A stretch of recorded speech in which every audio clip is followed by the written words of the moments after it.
Welcome one and all, finally, to my second review of Yu-Gi-Oh! As mentioned previously, this is Yu-Gi-Oh! The manga, not Yu-Gi-Oh! The anime, and we are going to focus primarily on comedy in this series of reviews, pointing out some of the absurdities of the series, while still showing it all due respect, because I do really like it. That being said, last time we talked about the first chapter of the manga, one which I consider very, very strong. Here, however, we're looking at one of the standard chapters, and let's just say it's not quite as strong as the opening was. It starts off, after a very brief recap of what happened in the previous chapter, with Yugi revealing the true reason he wished on the Millennium Puzzle for friends, so that they would share their porn with him.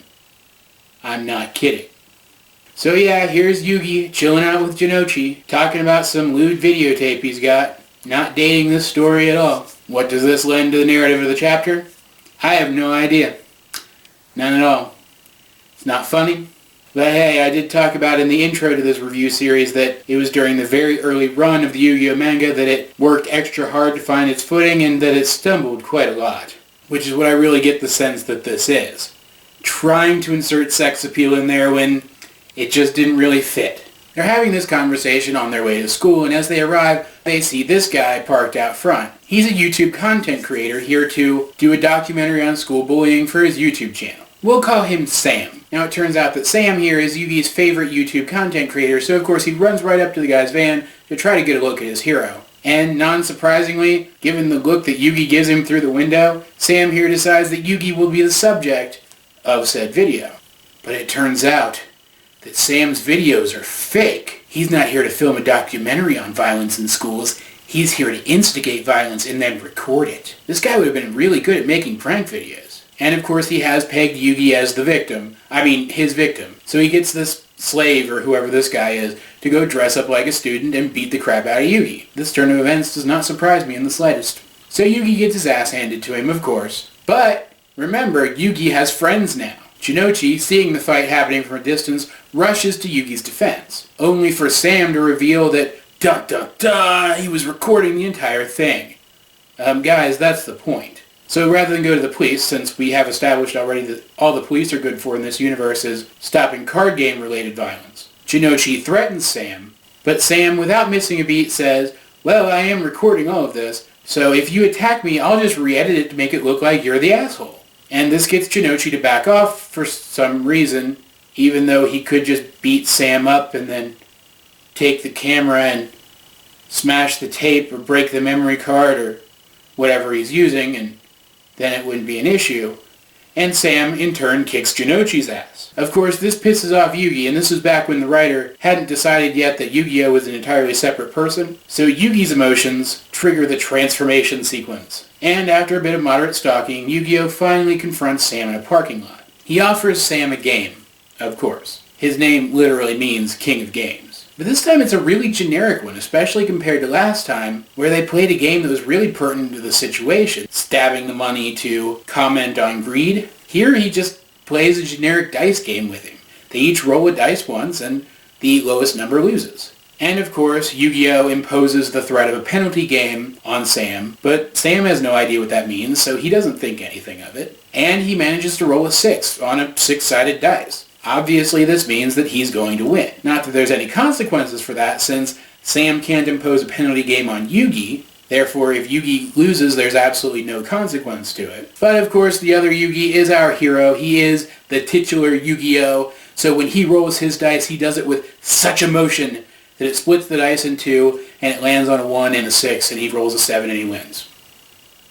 I'm not shitting you. That's actually what happens. And he imposes a penalty game on Sam where all he can see now is the pixelation thing they put over people's faces and videos where the people don't want their faces seen. I'm assuming just until he learns his lesson, since that's how most penalty games work. But still.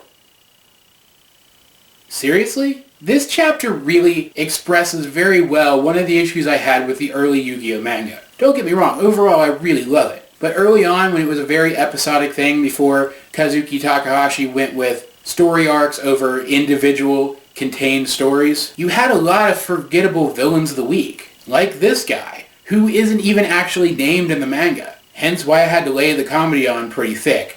Granted, comedy is a term that I use loosely here. Point being, this was a simple story with a simple one-dimensional antagonist, not even two-dimensional. He's not just flat, he's a freaking line. There's nothing to him except the fact that he antagonizes people and is bad and hurt Yugi and Jinochi. That's it. That's his entire character right there. Takahashi didn't even put enough creativity into this chapter to come up with a unique game. His protagonist has magic powers that can materialize any kind of game he wants out of practically anything.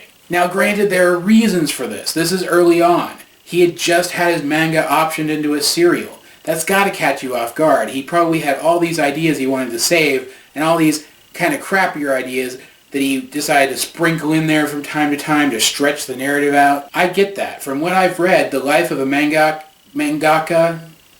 writer is pretty grueling. But it still bums me out that the second chapter of this manga series is bad.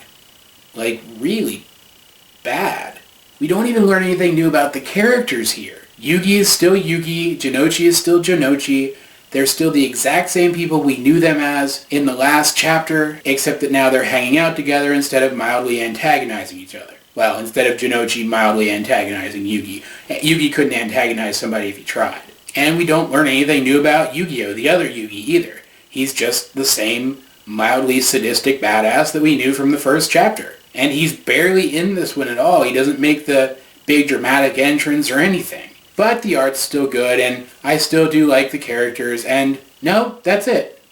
There's no and. That's really it. This is akin to something like in Star Trek The Next Generation, when one of the very first regular episodes, before the characters had ever even been properly established, they gave us an episode where they mixed up the characters' personalities, and didn't even use it as an opportunity to flesh out the regular personalities of those characters at the same time. Granted, this is not the same thing. My point is, this is very early on in the series, and you have this non-story going on. This would have been the perfect time to reveal something about the other Yugi, or have Yugi himself develop, or show some development for Jinochi, or include Anzu in more than one scene so that we actually learn something about her. Yes, the characters were very well established in the first chapter, but that doesn't excuse them not getting any sort of establishment here that goes above and beyond what we got in the first chapter.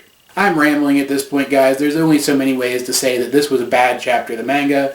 Thankfully, though, there are much better chapters still coming in future reviews of Yu-Gi-Oh!, which will start coming more often from this point forward, I promise. That being said, as always, this has been AJ22, and I will talk to you guys later.